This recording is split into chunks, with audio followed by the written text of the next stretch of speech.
Assalamualaikum warahmatullahi wabarakatuh. Sebelumnya izin memperkenalkan diri.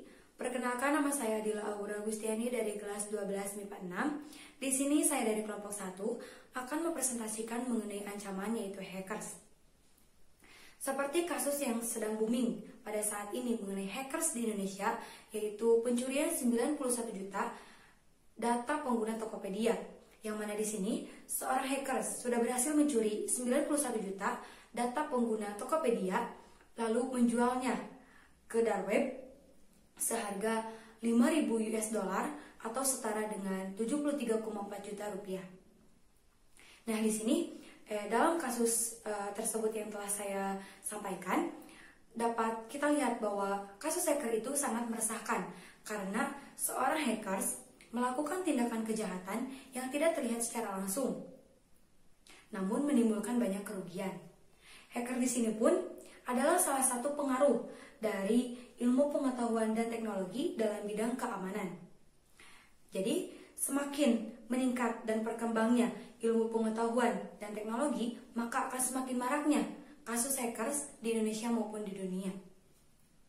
Di sini juga dapat kita simpulkan bahwa seorang hackers itu merupakan seseorang yang mempunyai skill dan kemampuan dalam komputer, pemrograman, dan jaringan. Tujuan hackers di sini pun sudah jelas, yaitu untuk mengakses data tertentu dan melakukan tindakan yang ilegal. Mungkin sekian yang dapat saya sampaikan. Wabillahi taufiq wal hidayah. Wassalamualaikum warahmatullahi wabarakatuh. Bismillahirrahmanirrahim. Assalamualaikum warahmatullahi wabarakatuh. Sebelumnya perkenalkan, nama saya Alfira Nuralidanti. Saya kelas 12 IPA 6. Di sini saya akan menjelaskan tentang hambatan dari ancaman hacker, yaitu teknologi. Mengapa teknologi? Karena teknologi selain membawa keuntungan, yaitu berupa dipermudahnya kehidupan manusia, juga memberikan kerugian, yaitu semakin dipermudahnya penjahat untuk melakukan kejahatan. Teknologi juga memberikan pengaruh yang signifikan, yaitu menitik beratkan pada faktor manusia, baik secara lahir maupun psikologis. Hacking merupakan permasalahan yang penting dalam jaringan internet global.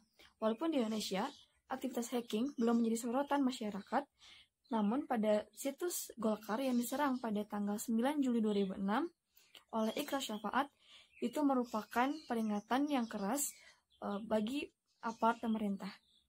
Mungkin sekian dari saya. Mohon maaf apabila kesalahan. Wabillahi taufiq wal hidayah. Wassalamualaikum warahmatullahi wabarakatuh. Assalamualaikum warahmatullahi wabarakatuh. Perkenalkan, nama saya Epaul Kianur Ajijah dari kelas 12 MIPA 6. Di sini saya akan menjelaskan tantangan hacker untuk pemerintah. Kalau gitu langsung aja.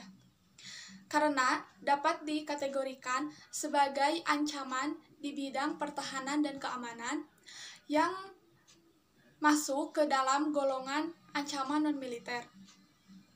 Karena bersifat merusak sistem komunikasi dan informasi tanpa mengerahkan kekuatan angkatan bersenjata. Tapi, hacker juga dapat dikategorikan sebagai ancaman militer kalau pelakunya adalah agen intelijen militer seperti CIA, Central Intelligence Agency, yang bertujuan untuk mencuri rahasia negara atau rahasia militer suatu negara, yang memanfaatkan sistem komunikasi dan informasi, dan merantas atau merusak sistem komunikasi dan informasi untuk mendapatkan apa yang dia inginkan. Aksi semacam ini bisa disebut dengan aksi spionase. Sekian dari saya. Wassalamualaikum warahmatullahi wabarakatuh. Gangguan pada ancaman hacker ialah disintegrasi, kemampuan untuk menguasai media, informasi berbasis teknologi atau IT, menjadi faktor strategis sebagai pelaku politik dalam proses komunikasi dan kampanye politiknya. Seperti yang telah dikemukakan bahwa disintegrasi adalah perpecahan sebagai akibat dari hilangnya keutuhan dan kesatuan. Kemudian berkaitan dengan pemanfaatan media informasi berbasis teknologi dalam bentuk medsos, tentunya ada yang penggunanya terbagi dalam pelaku dan pengunjung. Kemudian ada contoh. Kasus yang melibatkan media sosial adalah kasus yang menimpa mantan Gubernur DKI Jakarta atau Basuki Cahayapurnama. Pada akhirnya tahun 2016, kasus ini menjadi viral di dunia maya. bukan hanya dalam negeri, tetapi juga menjadi perhatian di dunia internasional.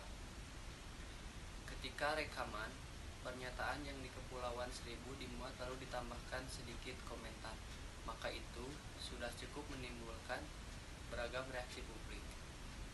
Kemudian, dunia zaman dahulu ketika internet belum dikenal, kejahatan yang terjadi dilakukan secara konvensional, sehingga memudahkan aparat penegak hukum mengatasi hal permasalahan yang ada.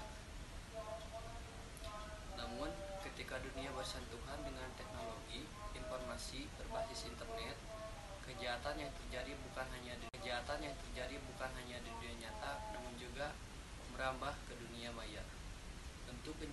Bentuk kejahatan baru dan canggih ini kemudian dikenal sebagai cybercrime, yaitu kejahatan ini cukup sulit untuk ditanggulangi akibat pelakuan tak tampak nyata, bahkan bisa juga mempunyai akun palsu di media sosial. Upaya pencegahan disintegrasi yaitu memberikan pemahaman tentang patriotisme, kedua, menghilangkan hal-hal yang berbau primordialisme, yang ketiga, rakyat harus punya sikap selektif, keempat, meningkatkan rasa kepercayaan masyarakat, dan yang kelima yaitu melawan berbagai gerakan separatis.